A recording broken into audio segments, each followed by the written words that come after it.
నిన్నటి శ్లోకాలు చూడండి 38, 39.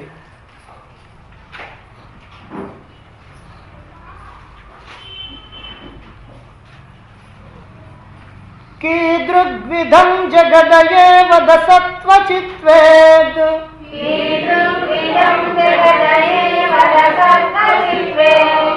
आकारहीनमिति पृष्ठवतेऽस्ति मह्यम्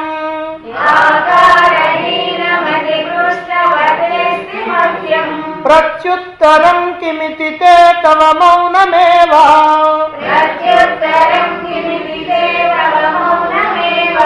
प्रत्युत्तरं भवति मां प्रतिजाल्मगच्छ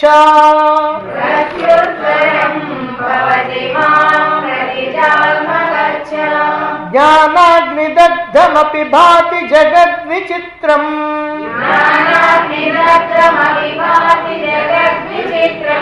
यच्चध्वनिभ्रमवत्स विशेषबोधात्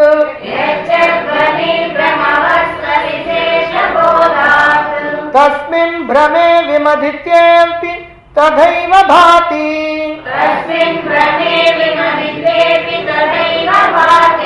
दिग्वत्यधो मम च तद्वदतो न सत्तत्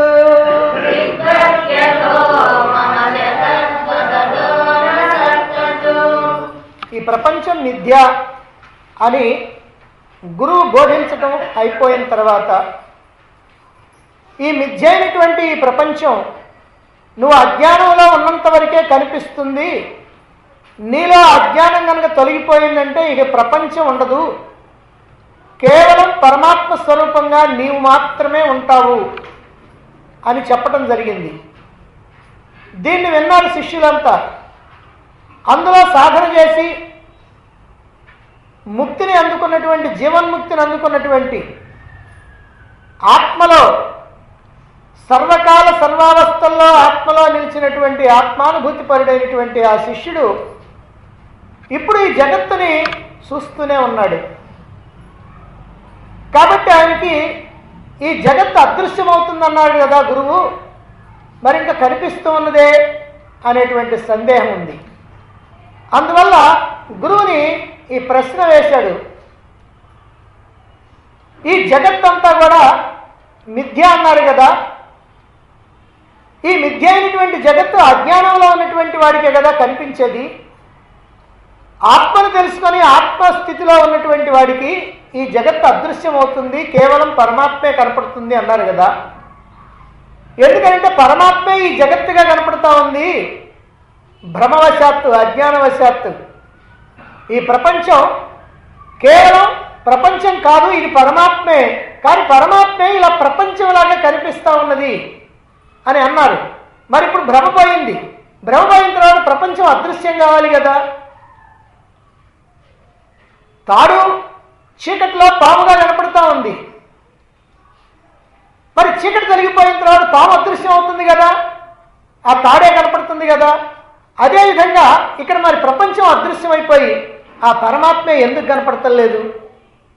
పరమాత్మ కనపడుతున్నాడు, కానీ ప్రపంచం కూడా దృష్టిపథంలో ఉందే, ప్రపంచం కూడా కనిపిస్తూ ఉన్నదే అని అడిగినటువంటి సందేహం ఏదైతే ఉందో దానికి సమాధానంగా గురువు చెబుతూ ఉన్నాడు, అయ్యా చిత్తు మొదలైనటువంటి, అంటే చిత్స్వరూపమైనటువంటి, జ్ఞానస్వరూపమైనటువంటి, ఆనందస్వరూపమైనటువంటి, ఎల్లప్పుడూ ఉండే సత్స్వరూపమైనటువంటి ఆ పరమాత్మ నుంచి ఈ ప్రపంచం వచ్చినప్పటికీ కూడా ఈ ప్రపంచం నిజంగా లేనటువంటిదే అయినప్పటికీ కూడా ఇప్పుడు నీకు కనిపిస్తున్నది.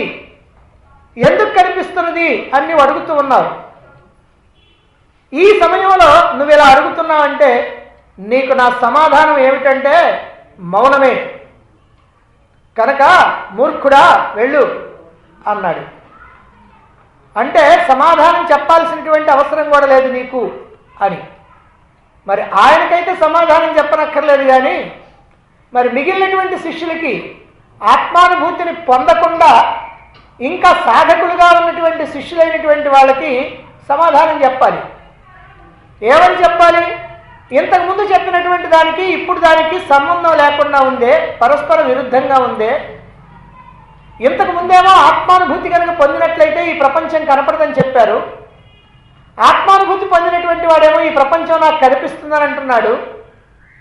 ఇంతకీ ప్రపంచం కనపడదా కనిపిస్తుందా ఏమిటి అని సాధకులైనటువంటి వారికి సందేహం వస్తుంది. మరి వాళ్ళ యొక్క సందేహాన్ని తీర్చాలి కదా. ఆ సందేహాన్ని తీర్చడం కోసమే గురువు ఇక్కడ వాళ్ళ కోసం సమాధానం చెబుతూ ఉన్నాడు.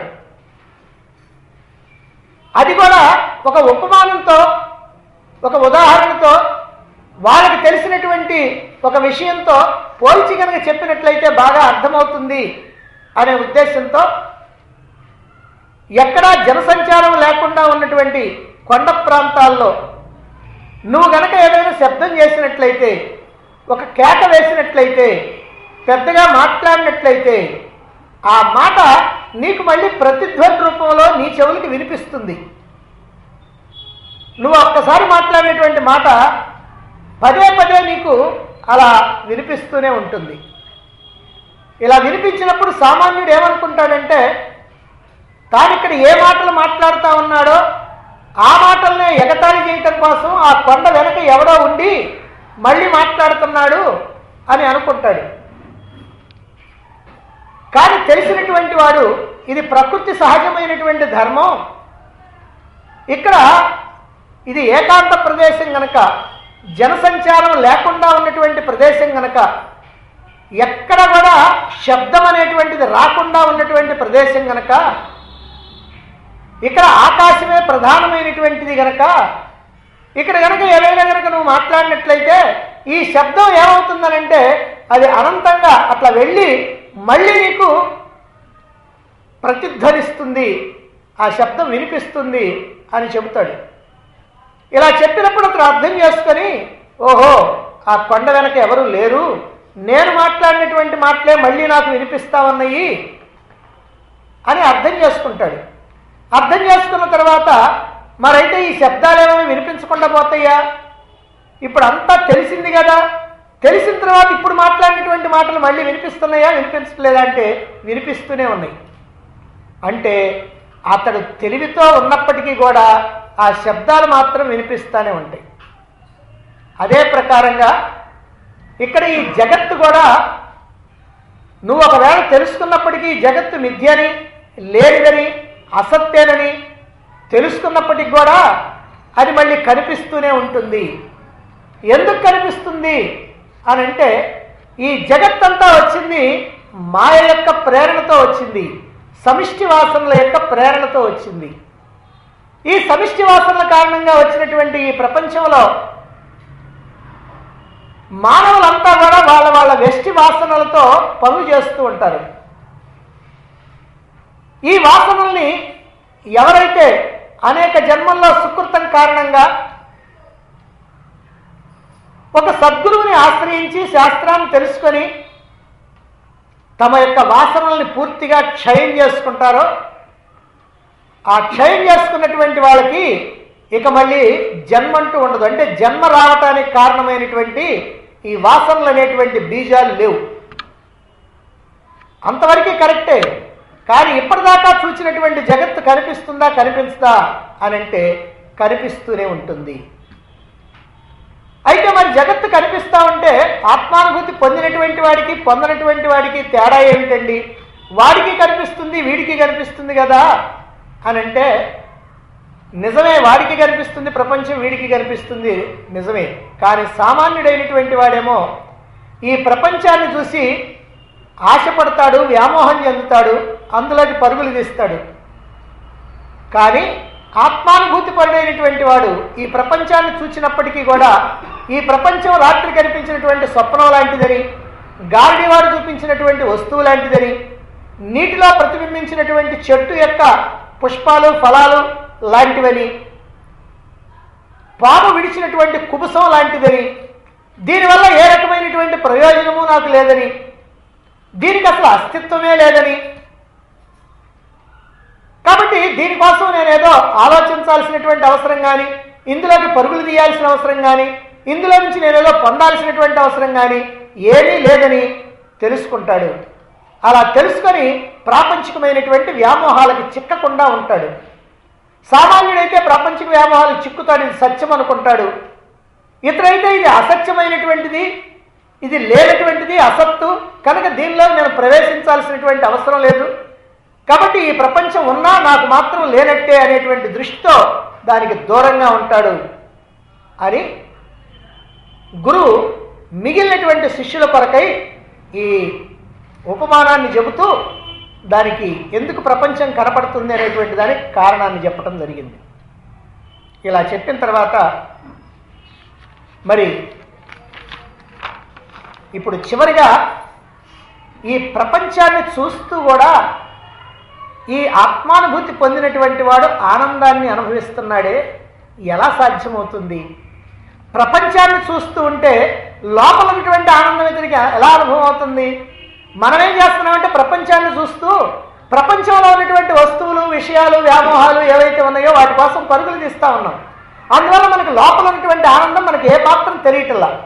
కానీ ఆత్మానుభూతి పొందినటువంటి వాడు లోపల ఆనందం ఉంటుంది కదా, అతడు ఆనందంగానే ఉంటాడు కదా, మరి అతను కూడా ప్రపంచాన్ని చూస్తున్నాడు కదా.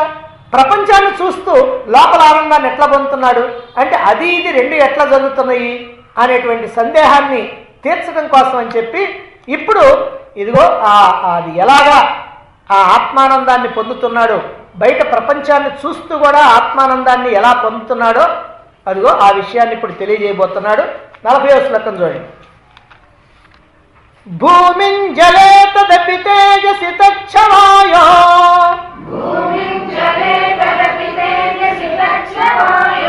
తం వ్యోమ్నిత త్రిగుణయా సహ మయ్యనంతే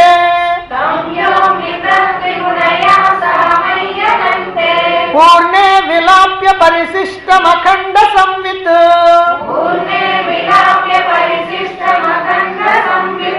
స్వానంద రూపమనుభూయ రమేహ మధ్య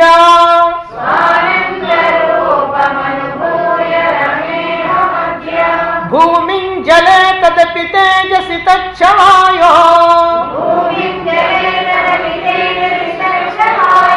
తం వ్యోమ్నిత త్రిగుణయా సహ మయ్యనంతే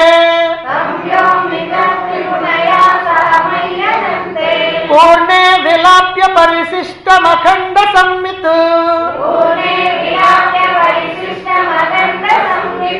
స్వానంద రూపమనుభూయ రమేహ మధ్య.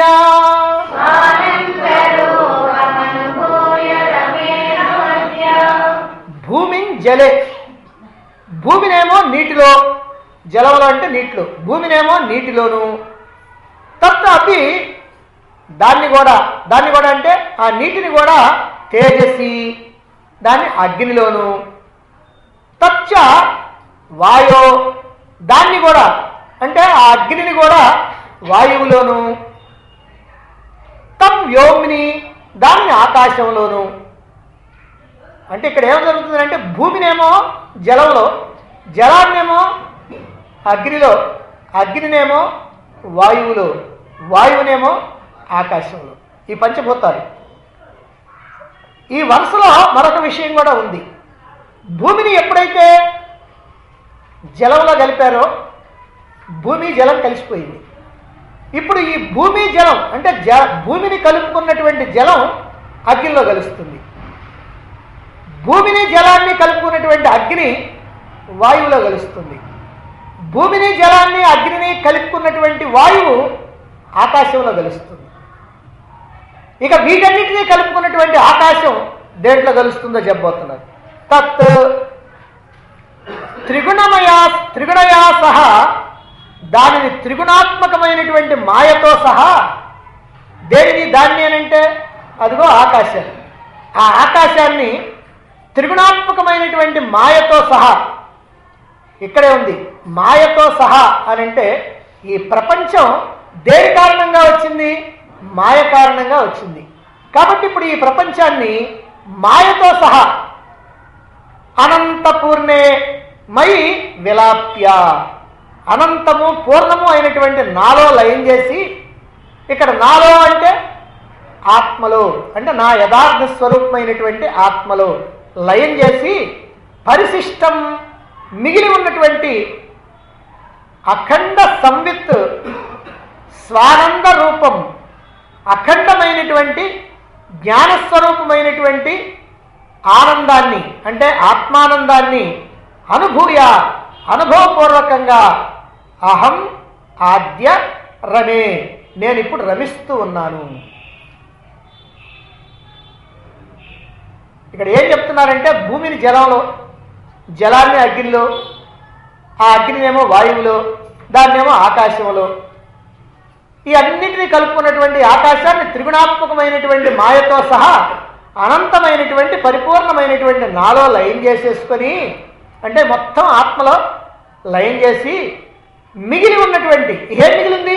ఇప్పుడు అన్నీ కలిసిపోయినటువంటి ఆత్మ మాత్రమే మిగిలి ఉంది. ఆ మిగిలి ఉన్నటువంటి అఖండ జ్ఞానస్వరూప ఆత్మానంద బ్రహ్మానందం ఏదైతే ఉందో ఆ ఆనందాన్ని అనుభవంగా పొందుతూ అనుభవిస్తూ నేను ఇప్పుడు ఇక్కడ రమిస్తూ ఉన్నాను అని శిష్యుడు ఇక్కడ తన యొక్క అనుభవాన్ని చెబుతూ ఉన్నాడు. గురువేమో ఈ శిష్యుడికేమో ఒక మాట చెప్పాడు, నీకేం చెప్పాల్సిన పని లేదు, నా మౌనమే నీకు సమాధానం. మిగిలినటువంటి శిష్యులకేమో వాళ్ళకి వివరణాత్మకంగా సమాధానం చెప్పాడు. ఇదంతా విన్న తర్వాత ఇక మిగిలినటువంటి సందేహం ఏదైనా ఉంటే దాన్ని శిష్యుడు పోగొడుతున్నాడు. ఏమని, ఎలా పోగొడుతున్నాడు? అయ్యా, ఈ ప్రపంచాన్ని ఉన్నది అని అనుకొని నేను చూస్తున్నప్పటికి కూడా యథార్థంగా నా దృష్టిలో లేదు. ఎందుకంటే ఈ మొత్తాన్ని నాలో లయం చేసుకొని ఇప్పుడు ఆత్మస్వరూపంగా, ఆనంద స్వరూపంగా, చిత్స్వరూపంగా, సత్స్వరూపంగా అఖండమైనటువంటి ఆనందాన్ని అనుభవిస్తూ నేను రమిస్తూ ఉన్నాను, ఇందులో రమిస్తూ ఉన్నాను అని చెబుతూ ఉన్నాడు. అయితే ఇక్కడ చివరిదంతా బాగానే ఉంది, కానీ ఈ ఒకదాన్ని ఒకటి కలపటం ఈ కలపటం ఏమిటనేది అది సామాన్యంగా అర్థమయ్యేటువంటి విషయం కాదు. కారణం ఏమిటంటే ఈ భూమిని తీసుకెళ్ళి మనం ఏమైనా నీటిలో కలుపుతున్నామా? ఇప్పుడు మనం ఆత్మానుభూతి పొందామనంటే ఒక వ్యక్తి ఆత్మానుభూతి పొందాడంటే ఈ భూమి మొత్తాన్ని తీసుకెళ్ళి జలంలో కలుపుతున్నాడా? కలపటల్లా.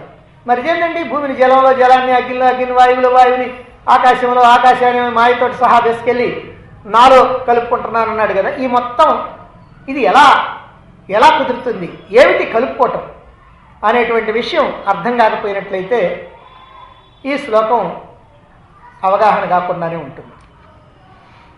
అయితే దాన్ని అర్థం చేసుకోవాలి అని అంటే మన యొక్క ఈ శారీరకమైనటువంటి నిర్మాణంలో ఉన్నటువంటి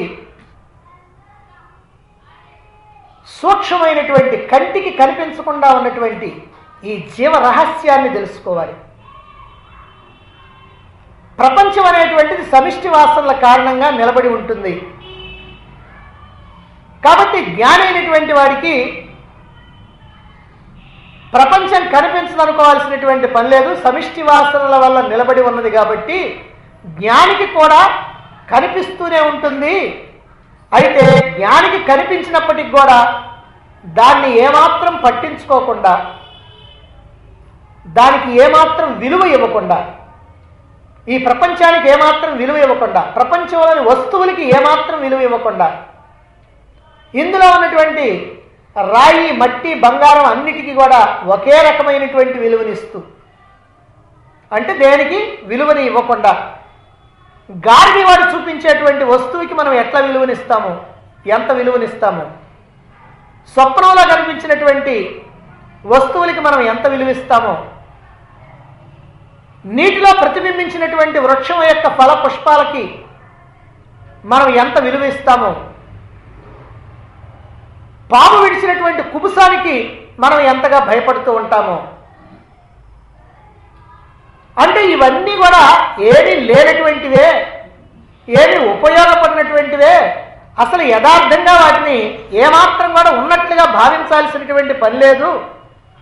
కాబట్టి ఇవన్నీ కూడా అసత్తు, లేనివే అని గ్రహించి అనంతమైనటువంటి ఆత్మానందాన్ని పొందుతూనే ఉంటాడు ఈ ఆత్మానుభూతి పరుడైనటువంటి వాడు అని ఇంతకుముందు శ్లోకంలో మనం చెప్పుకున్నాం. అయితే అలా అతడికి ఎలా సాధ్యమవుతుందండి అనేది ప్రశ్న. అంటే ఒక్కసారి ఈ ప్రపంచాన్ని అదృశ్యమైపోతే ఉన్నదంతా తానే కాబట్టి, తాను ఆనంద స్వరూపుడు కాబట్టి ఆ ఆనందాన్ని అనుభవిస్తాడు, బాగానే ఉంది. కానీ ప్రపంచం కనబడుతూ ఉన్నప్పటికి కూడా తాను ఆనందాన్ని ఎట్లా అనుభవించగలుగుతాడు?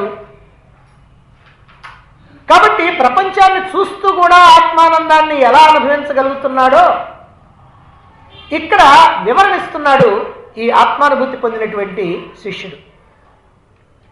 ప్రపంచం అనేటువంటిది ఎలా ఏర్పడింది, ఈ ప్రపంచం అనేటువంటిది ఏమిటి అసలు?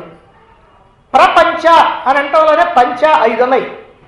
ఏమున్నాయి? 5 విషయాలు ఉన్నాయి ఇక్కడ. శబ్ద, స్పర్శ, రూప, రస, గంధ అనేటువంటి 5 విషయాలు ఉన్నాయి ఈ ప్రపంచంలో. ఈ 5 విషయాల్ని గ్రహించడానికి మన దగ్గర 5 ఇంద్రియాలు ఉన్నాయి.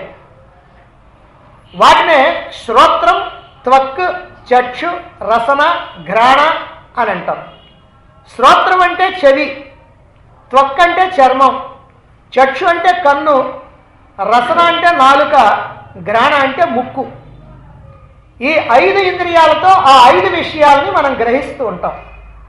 అంటే రూపాన్ని చూడటానికి కన్ను, శబ్దాన్ని వినటానికి చెవి, వాసన చూడటానికి ముక్కు, రుచిని చూడటానికి నాలుక, అలాగనే స్పర్శించి తెలుసుకోవటానికి చర్మం. ఈ 5 ఇంద్రియాలు మనకి ప్రపంచంలో ఉన్నటువంటి 5 విషయాల్ని తెలుసుకోవటానికి ఉపయోగపడుతూ ఉన్నాయి. ఈ 5 ఇంద్రియాలతో ఈ ప్రపంచాన్ని భోగిస్తున్నాడు జీవుడు. జీవుడు అంటే మనమే భోగిస్తూ ఉన్నాం. మరైతే ఇలా అనుభవానికి తెచ్చుకోవటానికి, ఈ ప్రపంచంలో ఉన్నటువంటి విషయాల్ని మన అనుభవానికి తెచ్చుకోవటానికి ఇంద్రియాలు ఉన్నాయి, బాగానే ఉంది. ఈ ఇంద్రియాల ద్వారా మనం అనుభవానికి తెచ్చుకోవాలంటే ఇంద్రియాలకి శక్తి ఉండాలి, ఇంద్రియాలకు కావాల్సినటువంటి ప్రేరణ ఉండాలి. ఎక్కడి నుంచి వస్తున్నది ఇది మనం గమనించాలి. అక్కడే విషయ వస్తువులు ఉన్నాయి, ఇక్కడేమో ఇంద్రియాలు ఉన్నాయి. ఈ ఇంద్రియాల ద్వారా విషయ వస్తువుల్ని మనం చూస్తున్నాం, గ్రహిస్తున్నాం, బాగానే ఉంది. అయితే వాటిని మనం అనుభవిస్తున్నామంటే ఆ అనుభవించడానికి కావాల్సినటువంటి శక్తి ఇంద్రియాలకు ఎక్కడి నుంచి వస్తున్నది? బయట నుంచి ఎక్కడి నుంచి అన్నా వస్తుందా? ఏదైనా ప్లగ్ పెట్టి ఏమైనా కరెంట్ పాస్ చేస్తా ఉన్నావా? లేదు. కాబట్టి ఎక్కడి నుంచి వస్తున్నది? మన లోపల నుంచే వస్తూ ఉండాలి, అంతకంటే ఇంకా మార్గం లేదు. అయితే మన లోపల నుంచి ఎక్కడి నుంచి వస్తున్నది?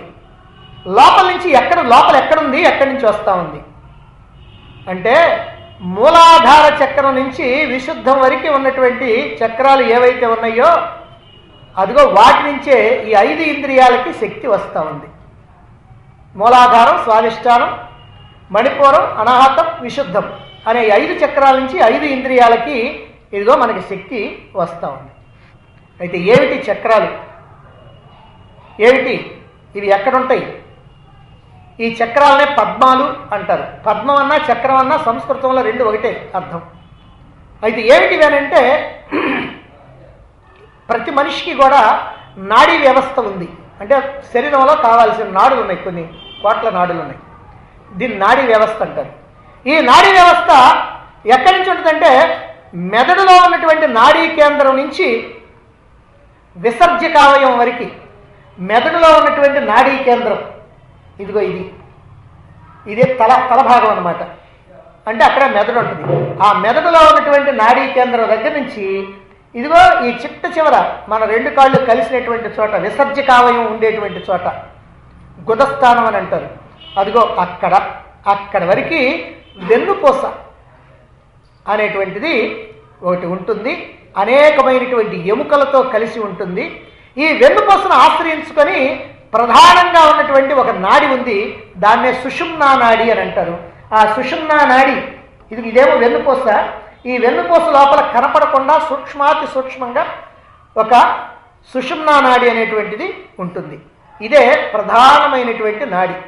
ఇది మనం డిసెక్షన్ చేసి చూస్తే కనిపించేది కాదు, కనిపించకుండా ఉండేది. అంటే ఒక దారపోగులో, సన్నటి దారపోగులో ఒక 1000 వంతో 1500 వంతో ఉండేటువంటిది అనమాట. అందువల్ల ఎప్పుడు కూడా కంటికి ఇది కనిపించేటువంటిది కాదు.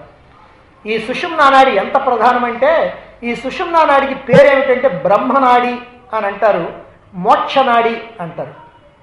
ఎందుకని దీన్ని బ్రహ్మనాడి, మోక్షనాడి అని అంటారంటే బ్రహ్మాన్ని చేర్చేటువంటిది, మోక్షాన్ని అందించేటువంటిది. అందుకని దీన్ని బ్రహ్మనాడి లేదా మోక్షనాడి అని అంటారు. ఇక ఇప్పుడు ఈ సుషుమ్నా నాడిలో అంటే ఇదేమో ఎముకలు, ఇవన్నీ ఎముకలతో కూడుకున్నటువంటి వెన్నుపూస. దీంట్లో ఉన్నటువంటి పల్చని సన్నని సుషుమ్నా నాడి ఉంది. ఈ సుషుమ్నా నాడిలో మొట్టమొదటి గుదస్థానంలో మూలాధార చక్రం ఉంటుంది. ఆ తర్వాత ఈ బొడ్డుకి కింద దాన్ని స్వాధిష్టానం అని అంటారు. దానికి పైన బొడ్డు దగ్గర మణిపూరం అనేటువంటి చక్రం ఉంటుంది. దానికి పైన హృదయస్థానంలో అనాహతం అని ఉంటుంది. దానికి పైన గొంతు దగ్గర విశుద్ధ చక్రం అని ఉంటుంది. దానికి పైన ఈ రెండు కళ్ళ మధ్య ఆజ్ఞాచక్రం అని ఉంటుంది. ఈ మొత్తం 6 చక్రాలు, దీన్నే షట్చక్రాలు అని అంటారు. అందుకని కొంతమంది షట్చక్ర ధ్యానం చేస్తున్నామండి, షట్చక్ర విచారణ చేస్తున్నామండి అని అంటూ ఉంటారు. ఇవి షట్చక్రాలు.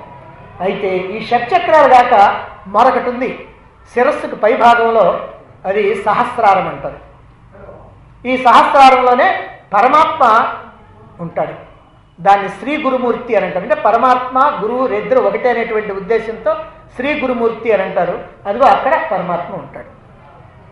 ఇంతవరకు మనం ఈ 6 చక్రాలు, ప్రధానమైనటువంటి 7వ చక్రం, దీన్ని సహస్రారం అని ఎందుకన్నారంటే సహస్ర దళాలు ఉంటాయి దాంట్లో, అంటే 1000 దళాలు ఉంటాయి. ఈ 1000 దళాలు కూడా 8 మాదిరిగానే కనపడతాయి. 8 మాదిరిగా ఎందుకు కనపడతాయి అంటే 125 దళాలు కలిపి ఒక్క దళంగా ఉంటుంది, ఒకటే గుత్తిగా. అట్లాంటి గుత్తులు 8 ఉంటాయి. అందుకని దాన్ని సహస్ర దళం, సహస్రం ఉన్నాయి, 1000 ఉన్నాయి కాబట్టి దాన్ని సహస్ర దళం అని అంటారు. ఇక ఈ పైన పేర్కొన్నటువంటి చక్రాలన్నింటిలో మొదటి చక్రం అవుతుంది. దీన్ని ఏమన్నారు? మూలాధార చక్రం అన్నారు. ఈ మూలాధార చక్రంలో కుండలిని శక్తి అని ఉంటుంది. కుండలిని శక్తి అంటే ఏమిటండి? కుండలు కాదు, ఇది కుండలిని శక్తి అని అంటారు. ఏమిటిది అని అంటే 2 పాములు ఒకదాన్ని ఒకటి మెలివేసుకొని చప్పగా పడుకొని ఉంటే ఎలా ఉంటుందో అలా ఉంటుందట ఆ కుండలిని. దాన్నే జీవుడు అన్నారు. అంటే అదే మన స్వరూపానికి ప్రతినిధి అన్నమాట. అదిగో అక్కడ జీవుడు ఉంటాడు. ఈ మొట్టమొదటి మూలాధార చక్రంలో జీవుడు ఉంటాడు. ఇక ఈ 5 చక్రాలు 1, 2, 3, 4, 5 ఇంతవరకు గొంతు వరకు ఈ 5 చక్రాల వల్ల, అంటే మూలాధార, స్వాధిష్టాన, మణిపూర, అనాహత, విశుద్ధ చక్రాల వల్ల ఈ ఇంద్రియాలకి విషయాల్ని గ్రహించేటువంటి శక్తి వస్తుంది. ఇందాక చెప్పుకున్నాం. ఈ ఇంద్రియాలకి ఈ విషయాన్ని గ్రహించేటువంటి శక్తి ఎక్కడి నుంచి వస్తుంది? లోపల నుంచి వస్తుంది. లోపల ఎక్కడి నుంచి వస్తుంది? ఇదిగో ఈ 5 చక్రాల నుంచి ఆ శక్తి వస్తూ ఉన్నది. ఇంద్రియాలు ఈ చక్రాల వల్ల శక్తిని పొంది, చక్రాలు అని అంటే ఇక్కడ ఏమిటంటే అక్కడ దళాలు వేరువేరుగా ఉంటాయి. ఒక్కోదానికి 4, 6, 10, 12, 16 అట్లా చక్రాలు ఉంటాయి. ఇవే మన అక్షరాలు. మన 50 అక్షరాలు ఇవన్నీ కూడా అయ్యారనమాట. అందుకని వీటన్నిటికీ ఆ దళాలు కదిలి ఆ శక్తి అనేటువంటిది వస్తుందన్నమాట. సరే, ఈ శక్తిని పొందిన తర్వాత ఇంద్రియాలు ఏం చేస్తున్నాయి అంటే వీటి వల్ల శక్తిని పొందిన ఇంద్రియాలు విషయాల్లోకి పరిగెత్తి ఆ విషయాల్ని తెచ్చుకొని చూసి, గ్రహించి, అనుభవించి ఆనందిస్తూ ఉంది. ఇలా ఆనందించడం వల్ల ఏం జరుగుతుందంటే జీవుడు ప్రపంచంలోకి పడిపోతున్నాడు. అంటే ప్రపంచ వ్యామోహాల్లో ఇరుక్కుపోతున్నాడు. కారణం ఏమిటంటే ఈ ఇంద్రియాలు ప్రపంచంలో ఉన్నటువంటి విషయాలను చూస్తున్నాయి. అలా చూడటానికి ఈ ఇంద్రియాలకి శక్తి ఎక్కడి నుంచి వస్తుంది? ఈ 5 చక్రాల నుంచి వస్తున్నది. కాబట్టి 5 చక్రాల నుంచి వచ్చేటువంటి శక్తిని స్వీకరించినటువంటి ఇంద్రియాలు ప్రపంచ విషయాల్లోకి వెళ్ళి ఆ ప్రపంచ విషయాలను చూస్తూ, వింటూ, తింటూ, మాట్లాడుతూ వాటి ద్వారా పొందాల్సినటువంటి ఆ భోగాల్ని పొందుతూ వాటి వ్యామోహంలో ఇరుక్కుపోతూ ఉండటం జరుగుతూ ఉన్నది. అంటే ఇలా వ్యామోహాల్లో మునిగిపోవటానికి ఈ 5 చక్రాలు సహకరిస్తున్న ఇంద్రియాలకి. ఈ 5 చక్రాలు కూడా ప్రపంచంలో మనం ఇరుక్కుపోవటం కోసం ఇవి సహకారాన్ని అందిస్తున్నాయి అన్నమాట.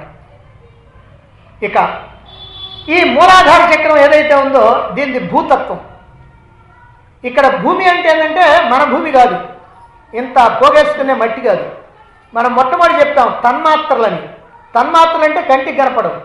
మరి సుషుమ్నా నాడి కంటికి కనపడదు, దాంట్లో ఉన్న పద్మం అసలు కనపడదు, దాంట్లో ఉన్నటువంటి భూతత్వం అసలు కనపడదు. అంటే సూక్ష్మాతి సూక్ష్మం. కాబట్టి సూక్ష్మాతి సూక్ష్మమైనటువంటి భూతత్వం ఉంటుంది దేనిలో? ఈ మూలాధార చక్రంలో. మూలాధార చక్రంలో భూతత్వం ఉండటం వల్ల మన ముక్కుకి వాసన దూచేటువంటి శక్తి వస్తున్నది. కాబట్టి ఒక వాసన దూచి ఆహా అబ్బా ఎంత బాగుందండి అనుకోవటం, ఓ దాన్ని దూచి చిచి అని అనుకోవటం, ఇవన్నీ ఎందుకు జరుగుతున్నాయి అంటే ఇదిగో ఈ మూలాధార చక్రంలో ఉన్నటువంటి భూతత్వం వల్ల జరుగుతూ ఉంది. అంటే ఇది ముక్కుకి సంబంధించింది, ముక్కుకి ఇస్తుంది అన్నమాట శక్తిని. ఇక రెండవదైనటువంటిది స్వాధిష్టానం ఉంది. దీనిలో ఏముంది? జలతత్వం ఉంది, అంటే నీరు. కాబట్టి రుచి చూసే శక్తిని ఇస్తూ ఉంది. దేనికి ఇస్తుంది రుచి చూసే శక్తిని? నాలుగుకి. మనకు తెలుసు కదా, రుచి చూసే దీంట్లో ఎక్కడైనా మన శరీరంలో ఏమైనా ఉందంటే నాలుకే. కాబట్టి నాలుక జలతత్వం నుంచి ఆ శక్తిని సేకరించడం వల్ల రుచి తెలుస్తూ ఉంది. నిజంగా నాలుక మీద ఆ లాలాజలం ఊరినప్పుడే మనకి రుచులు తెలుస్తాయి. ఆ జలం కనుక ఊరకపోతే, నాలుక కనుక పిడసగట్టుకుపోతే రుచి తెలియదు. మనకు అప్పుడప్పుడు నాలుక పిడసగట్టుకుపోయిందని అంటారు. ఎప్పుడు? బాగా దప్పిక వేసినప్పుడు. ఎందుకంటే ఇక తడి లోపల అసలు ఏమాత్రం లేకపోతే పిడసగట్టుకుపోద్ది. జ్వరం వచ్చినప్పుడు అప్పుడు కూడా అంతే, నాలుక ఏమవుద్ది? పొడిబారిపోద్ది. ఆ పొడిబారిపోయినప్పుడు నువ్వు ఏదైనా ఆహారాన్ని కనుక నోట్లో వేసుకుంటే నీకు రుచి తెలియదు. రుచి తెలియకపోవడానికి కారణం ఏంటంటే ఆ జలం లేకపోతే. అంటే జలం ఉంటేనే నీకు రుచి తెలుస్తుంది, జలం లేకపోతే రుచి తెలియదు. కాబట్టి ఈ స్వాధిష్టానం జలతత్వంతో కూడుకున్నది కనుక ఈ జలతత్వం అనేటువంటిది నాలుకకి ఆ రుచి చూసేటువంటి శక్తిని ఇస్తున్నది. కాబట్టి దీని నుంచి శక్తిని తీసుకుంటున్నది నాలుక. ఇక మూడవది మణిపురం. ఈ మణిపురంలో అగ్నితత్వం ఉంటుంది. ఈ అగ్నితత్వం ఉంటే ఏమవుతుందంటే కంటికి చూచేటువంటి శక్తిని ఇస్తూ ఉంటుంది. అంటే ఇది కంటికి శక్తిని ఇచ్చేటువంటిది. ఇక నాలుగవది అనాహతం. అనాహతంలో ఏముంటుంది? వాయుతత్వం ఉంటుంది. కాబట్టి వాయుతత్వం ఏం చేస్తుందంటే స్పర్శించే శక్తిని ఇస్తుంది. అంటే మన చర్మానికి స్పర్శించే శక్తి. అంటే ఇప్పుడు ఒక శరీరానికి ఒక శరీరం అట్ట తగిలినప్పుడు ఆ స్పర్శ జ్ఞానం ఎందుకు తెలుస్తుందంటే మధ్యలో ఆ వాయువు వల్ల, గాలి వల్ల. ఆ గాలి లేకపోతే తెలియదు. ఇక ఐదవది విశుద్ధ చక్రం. విశుద్ధంలో ఉండేది ఆకాశతత్వం. కాబట్టి వినేటువంటి శక్తినిచ్చేది. దేనికి ఇస్తుంది వినే శక్తి? చెవికి. అంటే చెవి కనుక శబ్దాన్ని వినాలంటే మధ్యలో ఆకాశం, ఖాళీ ప్రదేశం ఉండాలి. ఖాళీ ప్రదేశం లేకపోతే చెవికి ఏం వినపడదు. ఈ ప్రకారంగా ఈ ఐదు రకాలైనటువంటి తత్వాలు ఈ 5 చక్రాల్లో ఉన్నది. ఈ 5 చక్రాల యొక్క తత్వాలు ఏవైతే ఉన్నాయో భూతత్వం, జలతత్వం, అగ్నితత్వం, వాయుతత్వం, ఆకాశతత్వం, ఈ 5 కూడా మనకున్నటువంటి 5 ఇంద్రియాలకి కూడా శక్తినిస్తూ ఉంది. వాటి ద్వారా శక్తిని పొంది ఇంద్రియాలు ఈ ప్రపంచంలో పడి వాటి యొక్క వ్యామోహంలో మునిగిపోతా ఉంటున్నాయి అన్నమాట. అందువల్ల జీవుడు ప్రపంచ విషయాల్లో మునిగిపోతున్నాడండి. ఎందుకు మునిగిపోతున్నాడంటే ఇదిగో దీనికి. ఇలా మునిగిపోయి ఇక్కడ దొరికేటువంటి అల్పమైనటువంటి విషయాలు, నికృష్టమైనటువంటి విషయాలు, తాత్కాలికమైనటువంటి శాశ్వతమైనటువంటి ఆనందాన్ని ఇవ్వనటువంటి విషయాల్లో ఇరుక్కుపోతున్నాడు. అందువల్ల ఆత్మానందాన్ని దూరం చేసుకుంటున్నాడు. అందుకే మనం ఆ మాట చెబుతాం, నువ్వు ప్రపంచం వైపుకి తిరిగావా ఆత్మకు దూరం అవుతావు, ప్రపంచంలోకి పోకుండా వెనక్కి వచ్చావా ఆత్మకి దగ్గర అవుతావు. కాబట్టి ఈ ఇంద్రియాలు ఏం చేస్తున్నాయంటే వీటి నుంచి శక్తిని పొంది ప్రపంచంలోకి వెళుతున్నాయి. ఆ ప్రపంచంలో ఉన్నటువంటి విషయాల్ని అనుభవించడానికి కావాల్సినటువంటి శక్తిని తీసుకుంటున్నాయి, అనుభవిస్తూ ఉన్నాయి. ఆత్మానందానికి దూరం అవుతున్నాయి, ఆత్మకి దూరం అవుతున్నాయి, ఆత్మానందానికి దూరం అవుతున్నాయి. అయితే మరి ఆత్మానందాన్ని పొందటం ఎలా? ఆత్మానందానికి దూరం అయిపోతున్నాడు కదా జీవుడు. మరి ఇట్లనే కనుక ఉంటే ఏం జరుగుద్ది? మన దగ్గర ఈ సుషుమ్నా నాడి ఉంది, ఈ 6 చక్రాలు ఉన్నాయి, ఈ 5 చక్రాలకి 5 తత్వాలు ఉన్నాయి. ఈ 5 తత్వాలు మన 5 ఇంద్రియాలకి శక్తినిస్తుంటాయి. శక్తినిస్తూ ఉంటే ఈ 5 ఇంద్రియాలు ప్రపంచంలో పరిగెత్తున్నాయి. దానివల్ల పరమాత్మకి దూరం అవుతున్నాం. మరి పరమాత్మకి దగ్గర కావాలి అంటే ప్రపంచం, ప్రపంచంలోకి పోకుండా ఉండాలి. ప్రపంచంలోకి పోకుండా ఉండాలంటే ఇంద్రియాలు ప్రపంచంలో ఉన్నటువంటి విషయాలను స్వీకరించకుండా ఉండాలి. ఇంద్రియాలు విషయాలను స్వీకరించకుండా ఉండాలంటే ఇంద్రియ నిగ్రహం కావాలి. అందుకని ఇంద్రియ నిగ్రహాన్ని వేదాంతంలో ప్రధానమైనటువంటి దానిగా చెప్పటం. ఇంద్రియ నిగ్రహాన్ని సాధించడానికి వైరాగ్యం అని కూడా చెప్తాం. కాబట్టి ఇంద్రియ నిగ్రహం అన్నా వైరాగ్యం అన్నా, వైరాగ్యం ఉంటే ఇంద్రియ నిగ్రహం వస్తుంది.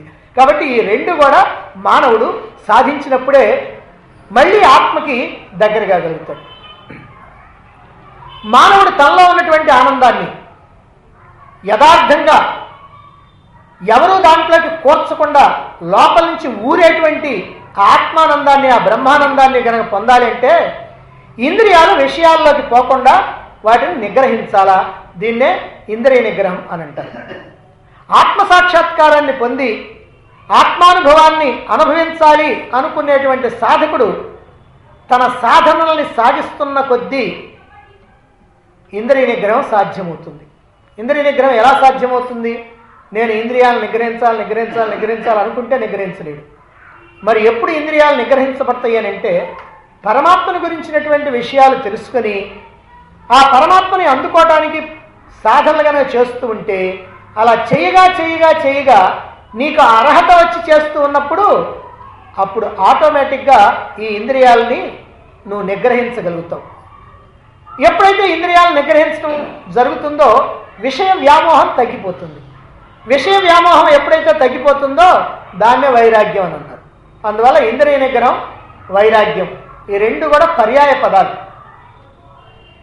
అయితే ఏమి సాధనలు చేయాలండి? ఇప్పుడే చెప్పుకున్నాం, సాధనలు చేస్తున్న కొద్దీ ఇంద్రియ నిగ్రహం వస్తుందని. అయితే ఏమి సాధనలు చేయాలి? ఏమి సాధనలు చేయాలంటే రెండు రకాల సాధనలు ఉన్నాయి. ఏమిటై? ఒకటి యోగ సాధన, రెండు జ్ఞాన సాధన. ఈ రెండు సాధనల గురించి తర్వాత చెప్పుకున్నాం. అసలు సాధన అంటే ఏమిటి? యోగ సాధన, జ్ఞాన సాధన రెండు సాధనలు ఉన్నాయి. రెండిట్లో ఏదైనా చేయొచ్చు, అది వేరే విషయం. వాటి సంగతి తర్వాత చెప్పుకుంటాం. కానీ అసలు సాధన అంటే ఏమిటి? ఈ విషయం మనకు కావాలి. సాధన అంటే ఏమిటంటే కుండలిని శక్తిని కదిలించడమే. సాధన అంటే యోగులు చెప్పే మాట ఇదే.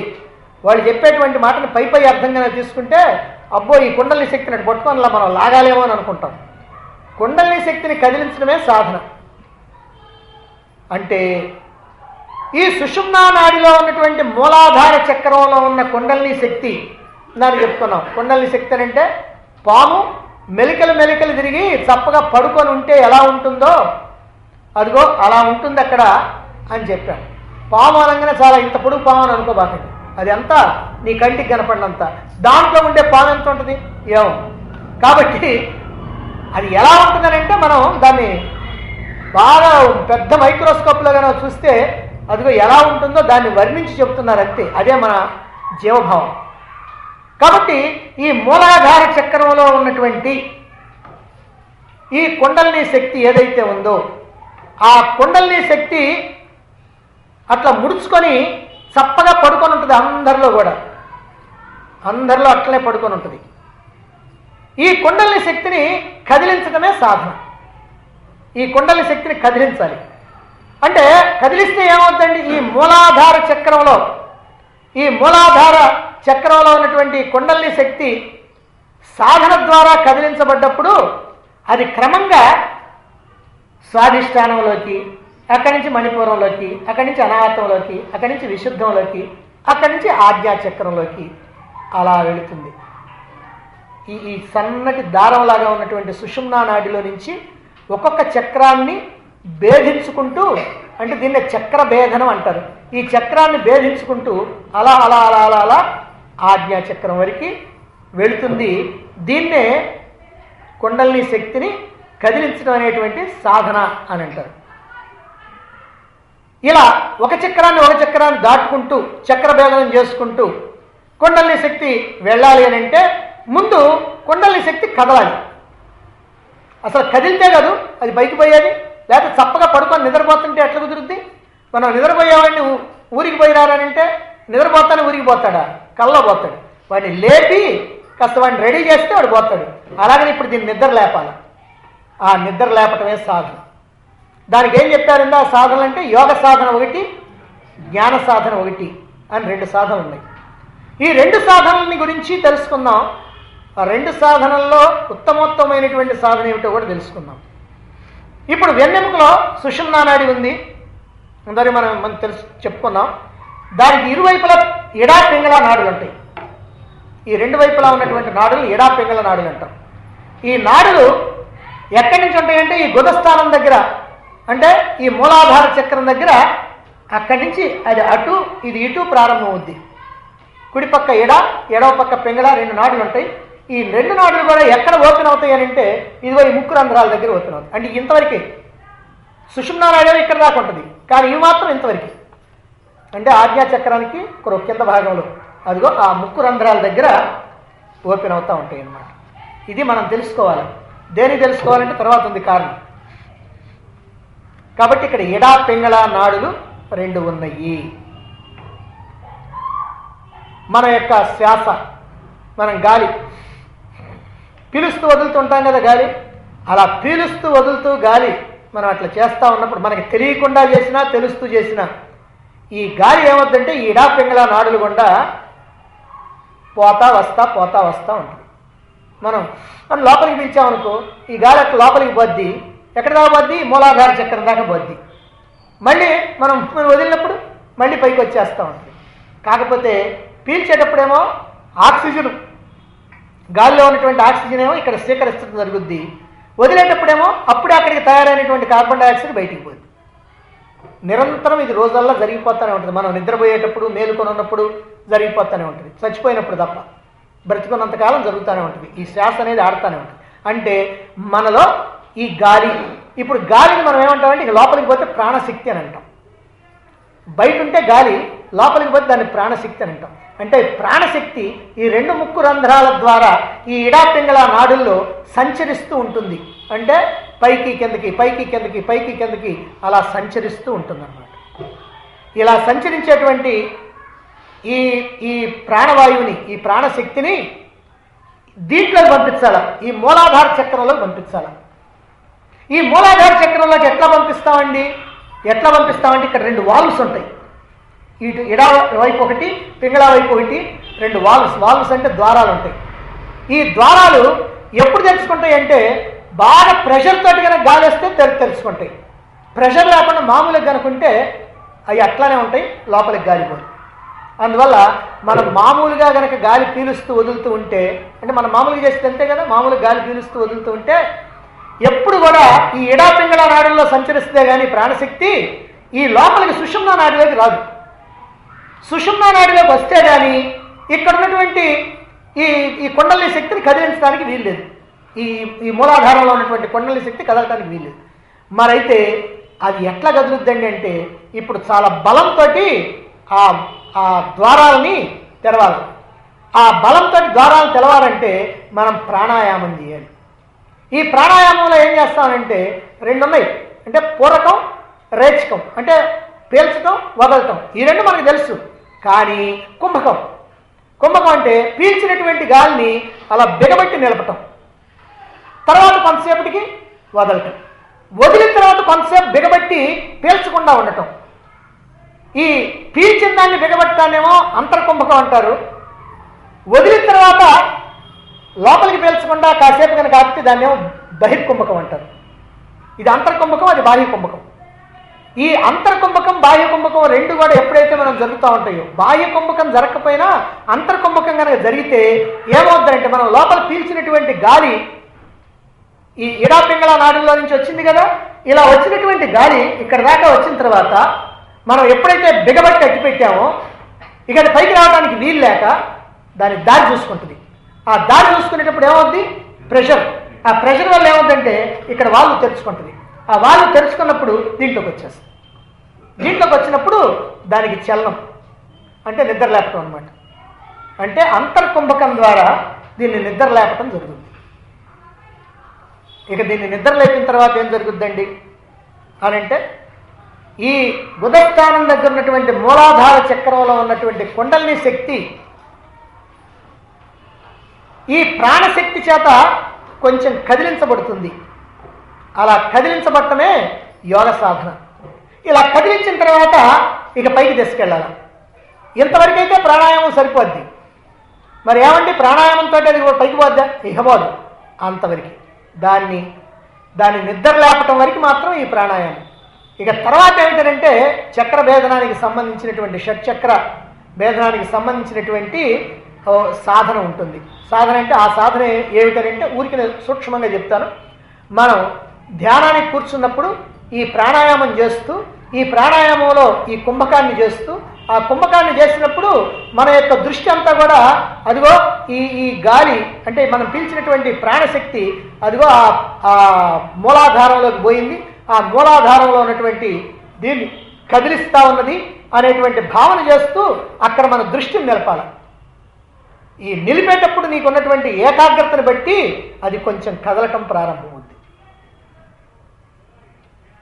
ఇక రెండో విషయం ఏమిటంటే ఈ సాధన చేసేటువంటి వారికి ఇక బాహ్యంగా ఈ ప్రపంచంతో ఏమాత్రం సంబంధం ఉండకూడదు. ప్రపంచంతో సంబంధం పెట్టుకున్నటువంటి వాడు ఏ సాధన చేసినా అది అక్కడే ఉంటుంది, కదులుతుంది, కానీ పైకి మాత్రం లేవదు. ఎందుకనంటే ఊరికి కదలటానికి పర్వాలా, అక్కడ పైకి పోవాలంటే కాస్త శక్తి ఎక్కువ కావాలి. కాబట్టి ఈ ప్రాణ బంధనం వల్ల అంటే ఈ అంతర్కుంభకం వల్ల గాలి లోపలికి వచ్చేది కదులుతే కానీ పైకి మాత్రం పోలేదు. పైకి పోవాలంటే మాత్రం అద్భుతమైనటువంటి సాధన.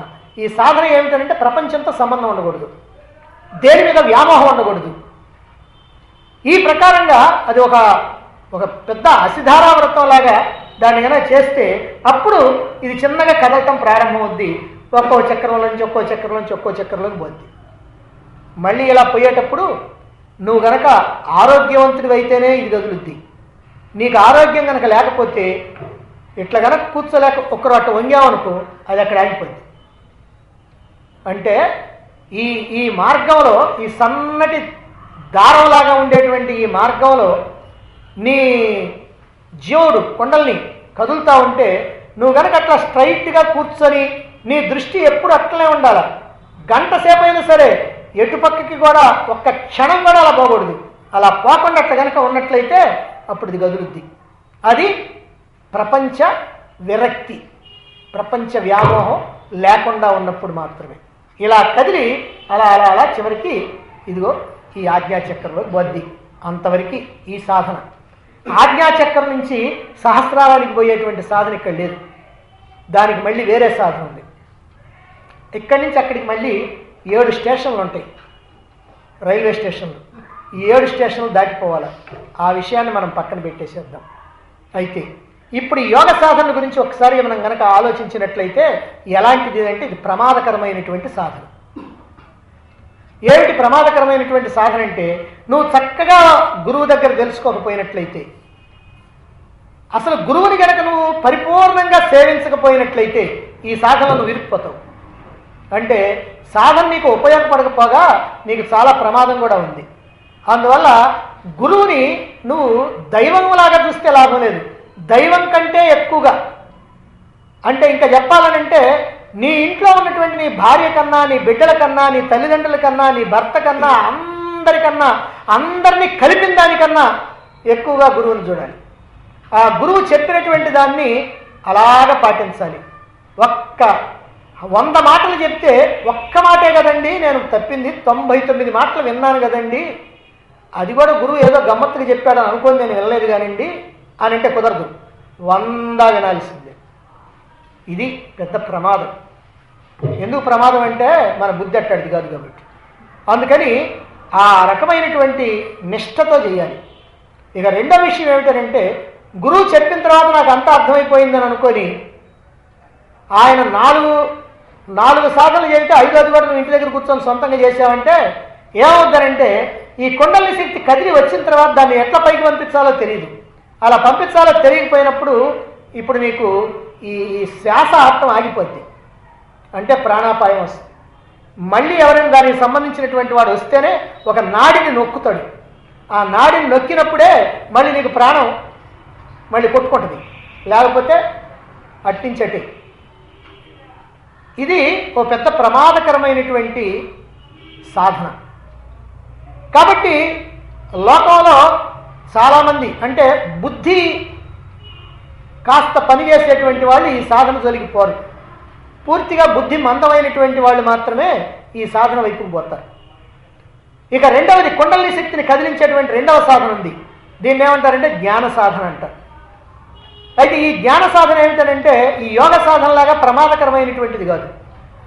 ఏమవుతారంటే నువ్వు చక్కగా చేస్తేనేమో చక్కగా కుండలిని శక్తి కదులుద్ది, నువ్వు సరిగ్గా చేయమనుకో కదలకుండా అక్కడే ఉంటుంది. అంతేగాని నీకే ప్రమాదాన్ని తెచ్చిపెట్టదు, నీ ప్రాణాలు తీయదు, నీకు అనారోగ్యాన్ని కలిగించదు, అవయవ లోపాన్ని కలిగించదు. ఇవన్నీ కూడా దానిలో ఉన్నాయి. కానీ దీనిలో మాత్రం అలాంటివి ఏమీ లేవు.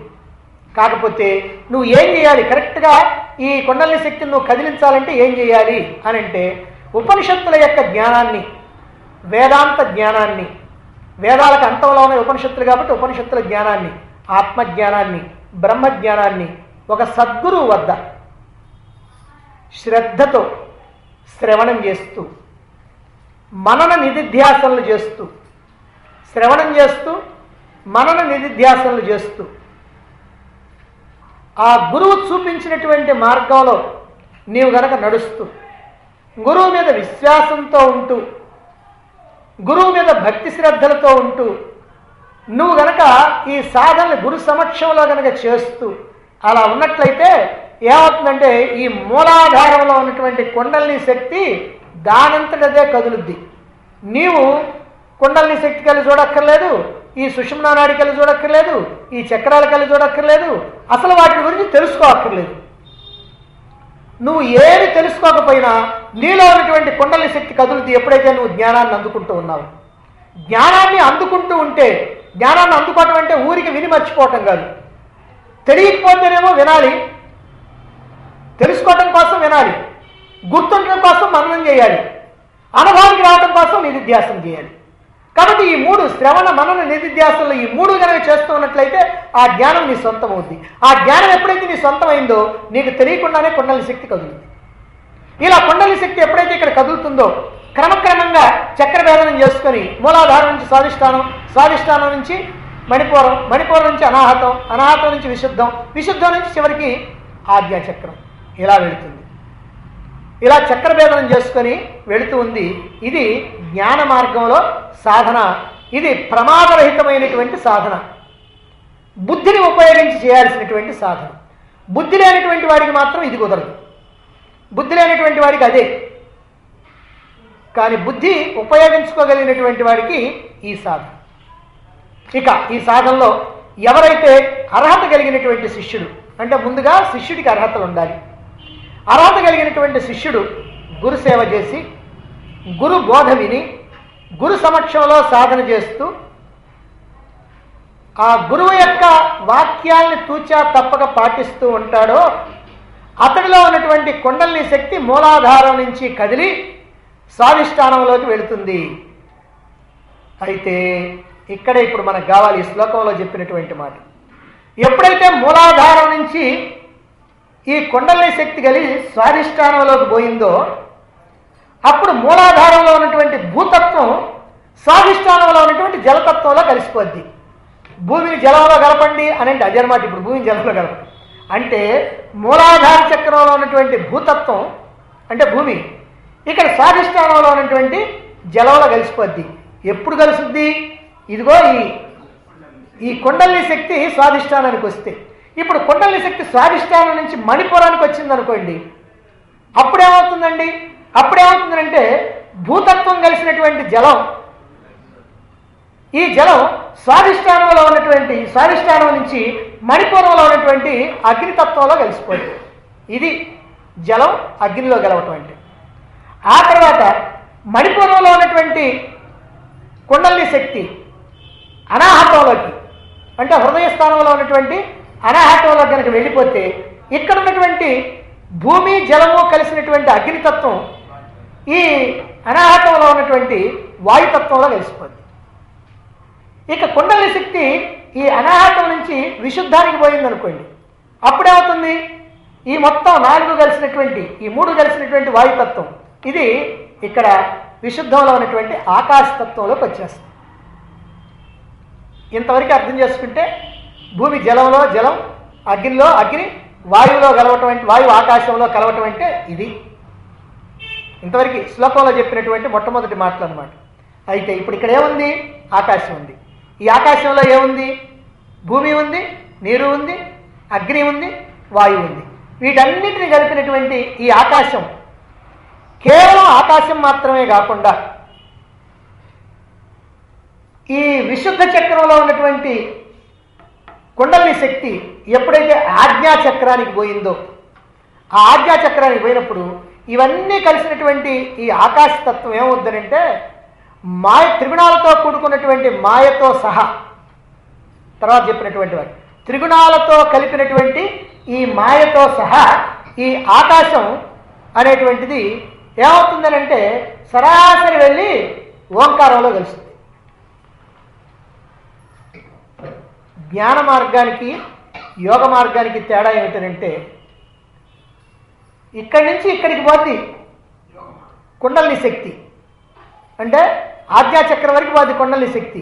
యోగ మార్గంలో అంతే. కానీ జ్ఞాన మార్గంలో ఏమవుతుందనంటే ఈ కుండలిని శక్తి ఇక్కడికి పోయినా ఈ ఆకాశం ఈ మాయతో కూడినటువంటి ఈ త్రిగుణాలతో కూడినటువంటి మాయ ఈ మొత్తం పోయి ఓంకారంలో కలిసిపోయింది. ఓంకారం అని అంటే ఆత్మస్వరూపం, తన యథార్థ స్వరూపం ఆ ఆత్మలో కలిసిపోతుంది. కాబట్టి ఇలా ఓంకారంలో కలిసిపోవటం ఎప్పుడు జరుగుతుందంటే ఆజ్ఞాచక్రంలోకి కుండలిని శక్తి వచ్చినప్పుడు. అంటే ఆజ్ఞాచక్రంలోకి కుండలిని శక్తి కనుక వచ్చింది అని అంటే, జీవుడు ప్రవేశించాడు అని అంటే మనసుతో సహా సర్వేంద్రియ శక్తులు కూడా లైవైపోయినట్టే. మనస్సుతో సహా అంటే 5 ఇంద్రియాలు, మనశ్షష్టానీంద్రియాని అని అంటారు చూశారు. ఆ 5 ఇంద్రియాలతో కూడుకున్నటువంటి మనస్సు కాస్త ఆత్మలో లైనైపోయినట్టే. ఇక ఆజ్ఞాచక్రాన్ని కుండలిని కనుక భేదిస్తే, ఈ ఆజ్ఞాచక్రం వరకు వచ్చింది కదా, ఈ ఆజ్ఞాచక్రాన్ని కనుక భేదించినట్లయితే ఇక ఏ ప్రాపంచిక అనుభవం ఉండదు. ఇక ప్రాపంచిక అనుభవాలు అనేటువంటివి ఇక ఏవి ఉండవు. ఏముంటుంది? అఖండమైనటువంటి చిద్రూపమైనటువంటి ఆత్మానందం ఉంటుంది. అఖండ చిద్రూప ఆత్మానందం మాత్రమే ఉంటుంది. ఇప్పుడు జీవుడు తన యథార్థ స్వరూపమైనటువంటి ఆత్మగా నిరంతరము తనలోనే రమిస్తూ ఉంటాడు. ఆత్మలో రమిస్తుంటాడు, అంటే ఆత్మానందంలో రమిస్తుంటాడు, బ్రహ్మానందంలో రమిస్తుంటాడు. వాడికి ఇక రెండో ప్రపంచం తెలియదు. అప్పుడప్పుడు మనం అంటుంటాం వాడికి అసలు ఏం తెలియదు, ఎప్పుడు దాంట్లోనే ఉంటాడంట. అది అట్లా వాడికి ఈ ప్రపంచ భ్రమ ఉండదు, ఎప్పుడు దాంట్లోనే రమిస్తూ ఉంటాడు. ఒకవేళ కళ్ళు తెరిస్తే ప్రపంచం కనపడుతున్నా ప్రపంచం లోపలికి కనపడదు, బయటే ఆ కళ్ళకు కనపడతా ఉంటుంది. కళ్ళ వెనక ఆ ప్రపంచాన్ని గమనించేటువంటి శక్తి ఏమీ లేదు. ఎందుకంటే ఈ మొత్తం కలిపి ఆత్మలో లైవ్ అయిపోయింది. అందుకని ఎప్పుడు ఆత్మానందాన్ని అనుభవిస్తూ ఉంటాడు.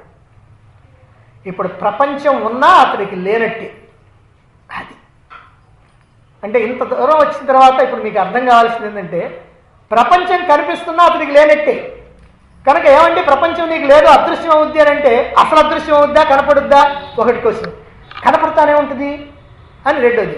కనపడుతున్నా పట్టించుకోడు మూడోది. కనపడుతున్నా ఎందుకు పట్టించుకోడు? అదిగో ఎప్పుడు దాంట్లోనే ఉంటాడు కాబట్టి దీన్ని పట్టించుకో.